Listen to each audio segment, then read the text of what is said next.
नमस्कार। व्याकरण की दुनिया में आप सभी का स्वागत है। बच्चों, इससे पूर्व हम व्याकरण में संकलित पाठ 1 भाषा, बोली, लिपि और व्याकरण और पाठ 2 वर्ण विचार पढ़ चुके हैं। उनका अभ्यास कार्य भी कर चुके हैं। संभवतः आपको वो समझ आ चुका होगा। उन दोनों पाठों का संबंध अगले इस पाठ से भी है, जिसका नाम है शब्द विचार।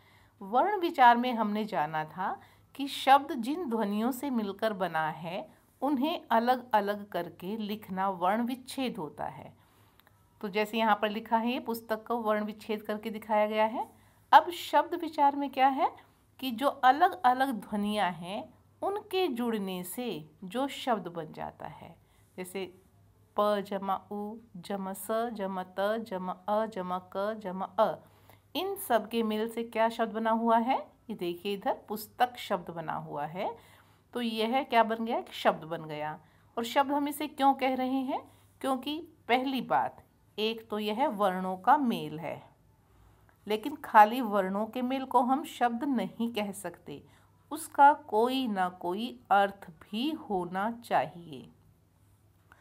वर्णों का ऐसा मेल जिससे एक नया शब्द बनता है और उसका एक अर्थ होता है, यानी कि वर्णों के मेल में एक व्यवस्था होनी चाहिए ताकि सार्थक शब्द का निर्माण हो। और केवल सार्थक शब्द ही हमें शब्दकोश में, डिक्शनरी में प्राप्त होते हैं। शब्द हम कहेंगे ही उसे जिसका कोई अर्थ होता है। तो शब्द की परिभाषा क्या होगी कि ध्वनियों या वर्णों, आप कुछ भी कह सकते हैं, ध्वनियों अथवा वर्णों के व्यवस्थित, यानी कि जिसमें एक व्यवस्था है, क्रम होना चाहिए कि पहले कौन सा वर्ण आएगा फिर कौन सा आएगा, ये होती है व्यवस्था।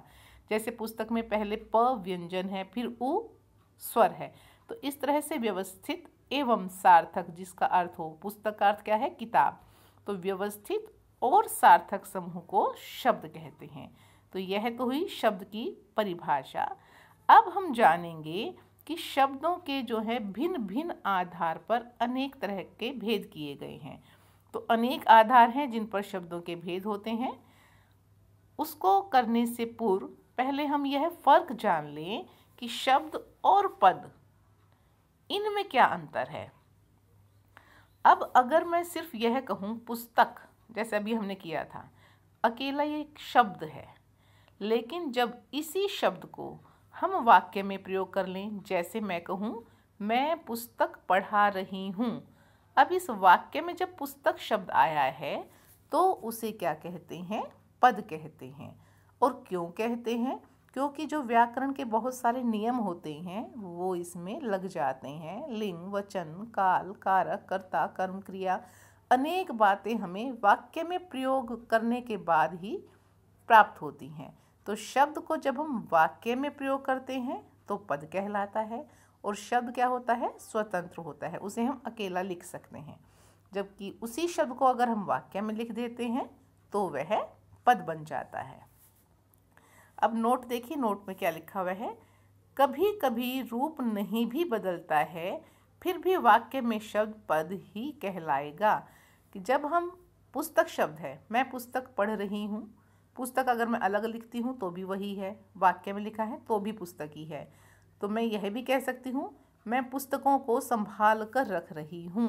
अब मैंने पुस्तकों बोल दिया तो रूप बदल भी सकता है और वही भी रह सकता है, लेकिन अगर वह वाक्य में आ गया तो वह पद ही कहलाता है।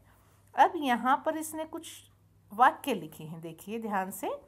अशुद्ध वाक्य और शुद्ध वाक्य। रजत को काटकर सेब खिलाओ। अरे भाई, रजत को थोड़ा ही ना काटना है, किसको काटना है? सेब को। तो यहाँ अशुद्धि होगी, व्यवस्था गलत कर दी हमने, क्रम गलत कर दिया शब्दों का। हमें क्या लिखना चाहिए था? रजत को सेब काट कर खिलाओ। सेब काटना है ना, तो काटना सेब के बाद आएगा कि सेब काट कर हमें रजत को खिलाना है। तो यह अशुद्धि थी। तो सेब काट कर रजत को खिलाओ। अब दूसरा देखिए, दिल्ली में अनेक दर्शनीय स्थान देखने योग्य हैं। या तो हम दर्शनीय लिखें, दर्शनीय का अर्थ ही होता है देखने लायक, और हमने फिर से लिख दिया देखने योग्य। रिपीटेशन हो गई, 2 बार लिखने की आवश्यकता ही नहीं है, तो यह अशुद्धता हो गई, यह त्रुटि हो गई इस वाक्य में। तो या तो हम लिखें दिल्ली में अनेक स्थान देखने योग्य हैं, या हम लिखें दिल्ली में अनेक दर्शनीय स्थान हैं। तो जब हम वाक्य बनाते हैं हमें इन चीज़ों का ध्यान रखना चाहिए। अब हम चलते हैं अगले पृष्ठ पर। अगले पृष्ठ पर क्या है? शब्दों का वर्गीकरण। शब्दों का वर्गीकरण मैंने अभी भी कहा था अनेक आधार पर होता है। जैसे उत्पत्ति के आधार पर, उत्पत्ति होता है जन्म, कि शब्द का जन्म कहाँ से हुआ है। दूसरा वर्गीकरण बनेगा रचना या बनावट के आधार पर, कि जब हम शब्दों का निर्माण करते हैं, रचना अर्थात निर्माण, बनाना, उसके आधार पर शब्दों के भेद। फिर है अर्थ के आधार पर शब्दों के भेद। फिर प्रयोग के आधार पर शब्दों का वर्गीकरण हम पढ़ेंगे। तो अब पढ़ेंगे सबसे पहले उत्पत्ति के आधार पर शब्द के भेद। तो उत्पत्ति के आधार पर शब्द के भेद होते हैं 4। पहला तत्सम, दूसरा तद्भव, तीसरा देशज और चौथा विदेशी। आप विदेशी को विदेशज भी लिख सकते हैं। अब इनके नाम से ही हमें स्पष्ट हो जाएगा कि किस में कौन सा शब्द आना चाहिए। अब पहला है तत्सम। अब तत्सम होता है तत्, उसके, सम, समान। अब उसके किसके समान? संस्कृत के। तत् आया है संस्कृत के लिए, क्योंकि हिंदी का जन्म संस्कृत भाषा से ही माना जाता है। संस्कृत के बहुत सारे शब्द हैं जो हम हिंदी में प्रयोग में लाते हैं। तो तत्सम शब्द उसके समान शब्द, अर्थात ज्यों के त्यों जो शब्द संस्कृत से हिंदी में आ गए हैं उन्हें तत्सम शब्द कहते हैं। जैसे अगर हम कहें गृह, तो गृह एक शब्द है तत्सम का, और हम गृह को घर ना कहकर गृह ही लिख रहे हैं, तो वह तत्सम है। और तद्भव, उससे भव माने उत्पन्न, उससे उत्पन्न, अर्थात संस्कृत से उत्पन्न, जो संस्कृत के जो शब्द हैं मूल रूप में और थोड़ा सा परिवर्तन होकर हिंदी में आ गए हैं। जैसे अभी मैंने बोला गृह है, गृह से हमने कर लिया घर, तो गृह तो हो गया तत्सम और घर हो गया तद्भव। अगर अब मैं कहूँ अग्नि, और अग्नि को हम अपनी हिंदी में क्या कहते हैं? आग। तो अग्नि तो शब्द हुआ तत्सम, क्योंकि संस्कृत में अग्नि का प्रयोग करते हैं, और अग्नि का थोड़ा सा रूप बदल कर क्या हो गया? आग, जिसे हम हिंदी में लिखते हैं। तो इस तरह से तत्सम और तद्भव शब्दों के रूप थोड़े से भिन्न हो जाते हैं। तो जो शब्द संस्कृत के ज्यों के त्यों आएंगे हिंदी में वो तत्सम कहलाएंगे, और थोड़ा सा रूप बदल कर हिंदी में आएंगे वो तद्भव कहलाएंगे। अब है तीसरा देशज शब्द। देशज, देश जमा ज। देश जो है हमारा भारत, अनेक भाषाओं बोलियों का स्थान है। अनेक प्रकार की भाषाएं और बोलियां यहाँ पर बोली जाती हैं। जब उन भाषाओं और बोलियों के, उन कौन सी? जो हमारे ही देश की हैं, जो भारत में ही बोली जाती हैं, उन भाषाओं या बोलियों के शब्दों का प्रयोग जब हम हिंदी में करते हैं तो वे शब्द कहलाते हैं देशज। देश में ही उत्पन्न अपने ही देश की भाषाओं के शब्दों को कहते हैं देशज शब्द। जैसे झाड़ू, लोटा, लुटिया, पगड़ी, ये हमारे ही देश की जो विभिन्न भाषाएं हैं उनके शब्द हमारी भाषा में आए हैं, उन्हें कहते हैं देशज शब्द। हमारी भाषा से अभिप्राय क्या है? हिंदी भाषा में। फिर है विदेशी शब्द। नाम से ही स्पष्ट है, विदेश जमा ई, या विदेशज भी कहेंगे तो विदेश जमा ज। विदेश से आई हुई भाषाएं, और उन भाषाओं के अगर हमने शब्दों का प्रयोग अपनी हिंदी में कर लिया है तो उन शब्दों को हम कहते हैं विदेशी शब्द। क्योंकि हमारी हिंदी में अनेक दूसरी भाषाओं के शब्दों का प्रयोग भी हम करते हैं।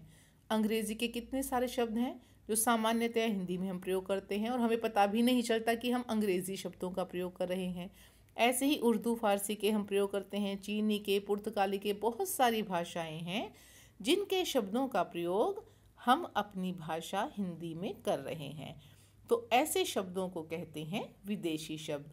उदाहरण के तौर पर आप कह सकते हैं डॉक्टर, कॉलेज, चीनी, काजू आदि। तो ये शब्द जो हैं उत्पत्ति के आधार पर 4 प्रकार हमने किए: तत्सम, तद्भव, देशज और विदेशी। तत्सम शब्द होते हैं जो संस्कृत के ज्यों के त्यों हिंदी में प्रयोग हो रहे हैं। तद्भव कौन से होते हैं?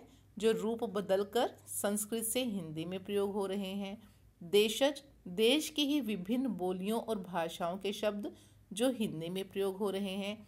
और विदेशी शब्द जो दूसरे देश की भाषाओं से हमने हिंदी में ग्रहण कर लिए हैं। तो आज हमने पढ़ा उत्पत्ति के आधार पर शब्दों के 4 भेद। इसे आप दोहराएंगे। अगला वर्गीकरण करेंगे हम कल अगले भाग में। तब तक के लिए धन्यवाद।